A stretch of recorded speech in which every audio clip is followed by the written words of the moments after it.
안녕하세요. 사랑하는 성도님, 은혜의 주님이 우리와 함께 하십니다. 우리와 함께 하시는 주님을 찬양합니다. 기도합시다. 주님의 거룩하신 이름을 찬양합니다.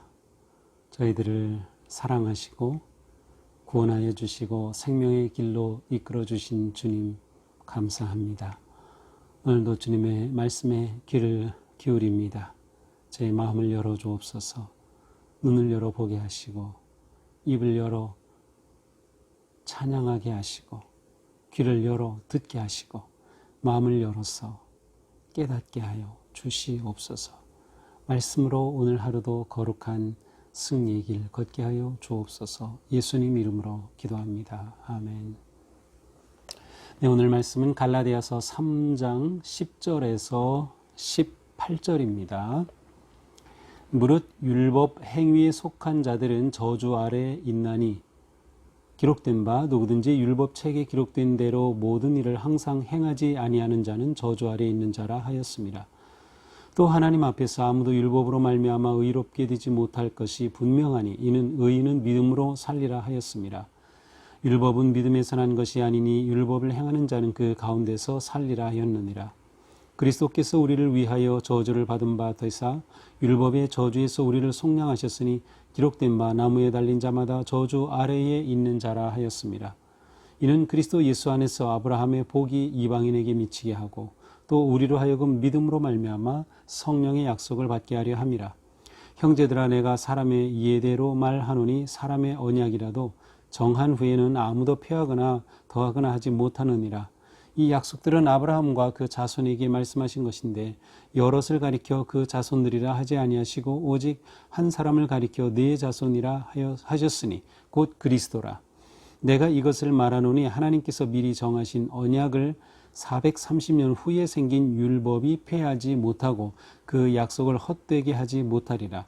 만일 그 유업이 율법에서 난 것이면 약속에서 난 것이 아니리라. 그러나 하나님이 약속으로 말미암아 아브라함에게 주신 것이라. 아멘. 이제 어제의 말씀은 과연 우리의 구원이 율법의 행위로 해서 온 거냐 아니면 믿음으로 온 것이냐에 관한 것이었습니다. 이제 주일 말씀이라 제가 이렇게 묵상으로 나누지는 않았지만 이미 다 읽어 보셨으리라고 생각을 합니다.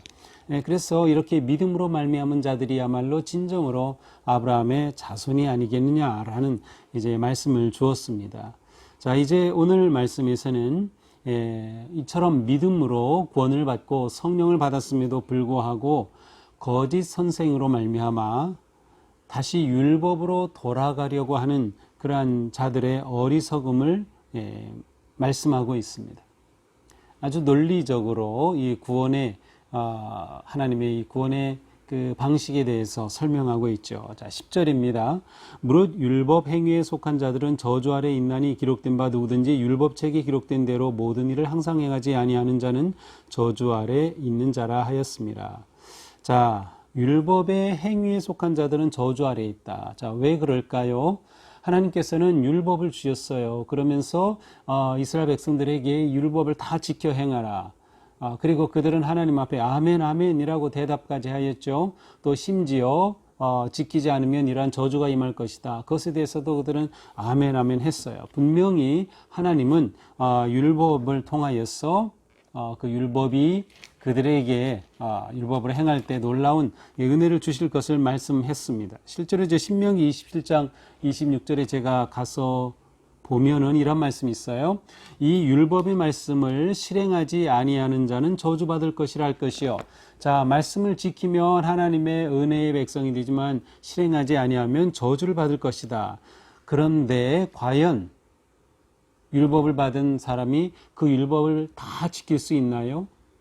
율법은 하나라도 어기면 지킨 것이 아닙니다. 불법자, 범법자가 되는 것이죠. 실제로 야고보서 2장 10절에 이런 말씀이 있습니다. 야고보서 2장 10절. 누구든지 온 율법을 지키다가 그 하나를 범하면 모두 범한 자가 되나니. 모든 율법을 다 지키다가도 하나를 범하면 결국 율법을 범한 자가 됩니다. 왜냐하면 율법의 특징은 100% 지킬 때라야만 인정되기 때문이죠. 자, 그러므로 율법의 행위에 의존하게 되면 저주받은 자가 될 수밖에 없어요. 왜냐하면 율법을 100% 지키는 것 자체가 불가능하기 때문이죠. 그래서 율법에 따라서 살려고 할 때에는 결국 율법에 따라서 심판을 받을 수밖에 없는 저주 아래에 있는 자가 될 수밖에 없는 것이죠. 11절 또 하나님 앞에서 아무도 율법으로 말미암아 의롭게 되지 못할 것이 분명하니 이는 의인은 믿음으로 살리라 하셨습니다. 자, 그러므로 하나님께서는 사실 이스라엘 백성들이 너희가 율법을 100% 행해서 의롭게 된다고 하신 것이 아니라 이미 구약에서 의인은 믿음으로 말미암아 살 것이다 라는 말씀까지 주셨어요. 여기서 인용되고 있는 그런 말씀이 이제 하박국서에 나온 말씀이죠. 의인은 믿음으로 말미암아 살리라. 자, 이것은 두 가지 의미를 갖고 있어요. 의롭게 되는 것은 의인은 믿음을 통해서 의롭게 된다. 결국 율법을 지킨다 하더라도 하나님께서 나를 받아주시고 나를 기뻐하신다고 하는 그런 하나님의 사랑과 자비하심에 대한 믿음이 있어야만 하는 것이죠. 또 다른 의미로는 믿음으로 살아간다는 뜻이 있어요.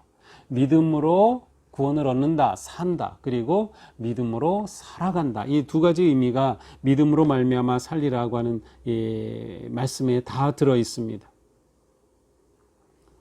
하나님도 하나님의 백성들이 율법을 완벽하게 지켜서 하나님 앞에 의롭다 하심을 얻을 수 없다는 것을 아셨기에 그들에게 믿음의 중요함을 이렇게 말씀해 주셨던 것이죠. 12절입니다. 율법은 믿음에서 난 것이 아니니 율법을 행하는 자는 그 가운데서 살리라 하였느니라. 그렇습니다. 율법은 그러므로 믿음에서 난 것이 아니에요. 행위와 관련이 되어 있어요. 그런데 율법을 행하는 자는 그 가운데서 살리라 하였지만 그러나 율법을 다 행할 수 없다는 것이 문제입니다. 그래서 하나님께서는 어떻게 하십니까? 이 문제를 해결해 주시기 위해서 하나님의 방법을 우리에게 가르쳐 주십니다. 13절이죠. 그리스도께서 우리를 위하여 저주를 받은 바 되사 율법의 저주에서 우리를 속량하셨으니 기록된 바 나무에 달린 자마다 저주 아래 있는 자라 하였습니다. 자, 하나님의 방법은 행위로서는 의롭다함을 얻을 수 없기 때문에 바로 그리스도를 보내주신 거예요. 그리스도를 보내셔서 우리를 위하여 저주를 받으셨어요. 저주를 받았다는 것은 나무에 달려 죽은 자는 저주를 받은 것이죠. 왜 저주받았습니까? 죄로 인하여. 그러나 예수 그리스도는 죄가 없으신 분이에요. 우리를 위하여 십자가에 달려 우리를 속량해 주신 것이죠. 이 13절에서 속량이라고 하는 단어는 그 당시에는 값을 치르고 노예를 구해준다. 노예를 내 것으로 삼는다. 때로는 노예를 해방시켜준다. 그러한 의미가 담겨 있어요. 그러니까 예수님께서 십자가에 지신 것은 우리가 지은 죄를 마땅히 값을 지불해야 되는데 예수님이 십자가로 대신 지불하셔서 속량해 주신 것입니다.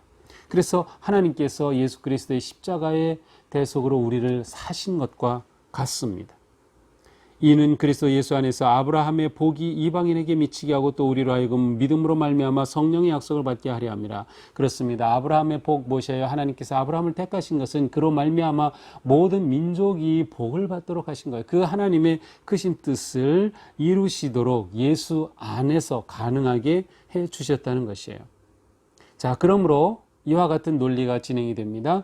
누구든지 예수 그리스도를 믿으면 대속의 은혜를 받고 구원을 얻게 됩니다. 죄사함을 받게 되죠. 죄사함을 받아 구원을 얻게 되면 하나님의 새로운 언약, 새 생명의 삶에 참여하게 됩니다. 진정한 아브라함의 자손이 되는 것이죠. 이렇게 된 사람에게 약속한 성령이 임하는 것입니다. 하나님은 이와 같은 하나님의 방법으로 온 인류를 구속하시기 위한 길을 열어 놓으신 것이죠. 자, 15절입니다. 형제들아 내가 사람의 예대로 말하노니 사람의 언약이라도 정한 후에는 아무도 폐하거나 더하거나 하지 못하느니라. 그렇습니다. 지금 이제 바울은 언약을 말합니다. 이 언약은 하나님께서 우리에게 주신 언약이에요.